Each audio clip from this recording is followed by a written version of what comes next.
Assalamu alaikum, pia hamani wasikilizaji na watazamaji wa media pendwa Kwetu News 24. Hujambo popote ulipo, ukiwa ndani ya Jamhuri ya Kidemokrasia ya Kongo, bara la Afrika, Europa, Asia, pia Amerika. Hizi ni habari sahihi zikikujia mbashara toka Kwetu News 24.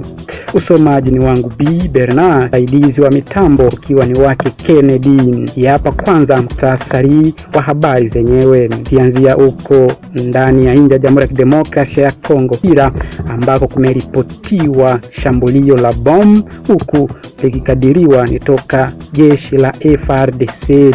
Lakini je, duru nyingi zisema kwamba shambulio hilo ni pembezoni na bandari la Kalundu. Mengi kwa nasi katika taarifa hizi za habari. Mazungumzo ya ndani kwa ndani ya nchi ya Jamhuri ya Kidemokrasia ya Kongo ichochewa na yule rais wa Angola Joao Lorenzo. Pia katika taarifa ya habari tutajielekeza Uganda, ambako mchakato wa upigaji kura umepamba moto.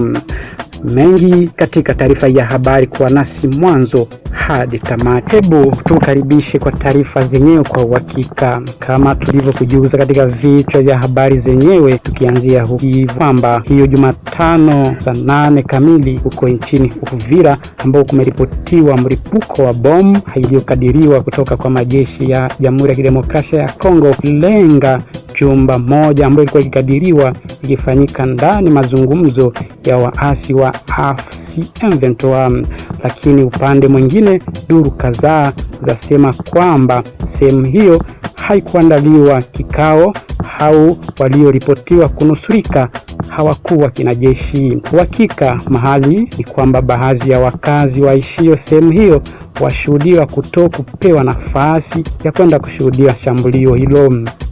Tukibaki tu katika taarifa ya habari ndani ya nchi ya Jamhuri ya Kidemokrasia ya Kongo, Joao Lorenzo ambaye amepata nafasi ya kutembelewa na timu la Senko pia ile ya ECC katika hali wakiwa kinara ili kuendelea kwa kina uchambuzi zidi ya mazungumzo ndani kwa ndani, ambayo imekadiriwa mazungumzo kadhaa ambayo iko sahihi kutatua mzozo ndani ya nchi ya Jamhuri ya Kidemokrasia ya Kongo iliyokadiriwa upande wa mashariki mwa nchi hiyo. Fahamike kwamba Joao Lorenzo ni rais wa huko Angola, ambaye pia hiwa ni kinara kwenye nchi za maziwa makuu. Tukibaki tu katika taarifa ya habari huko Uvira, ambako kumeandaliwa mkutano iliyokusanya tabaka mbalimbali iliyoandaliwa na shirika la Cloche katika hali ya kuwakusanya wapashaji habari pia tabaka mbalimbali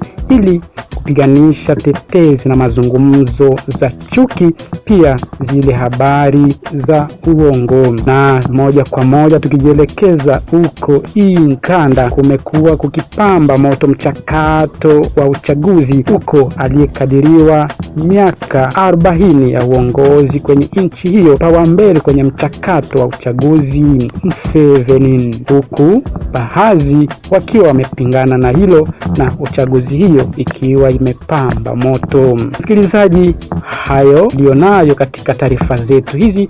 Baki nasi mwaminifu pia kwa taarifa zetu za baadaye, huku vingi ukweli na uhakika vikiwa vimeandaliwa.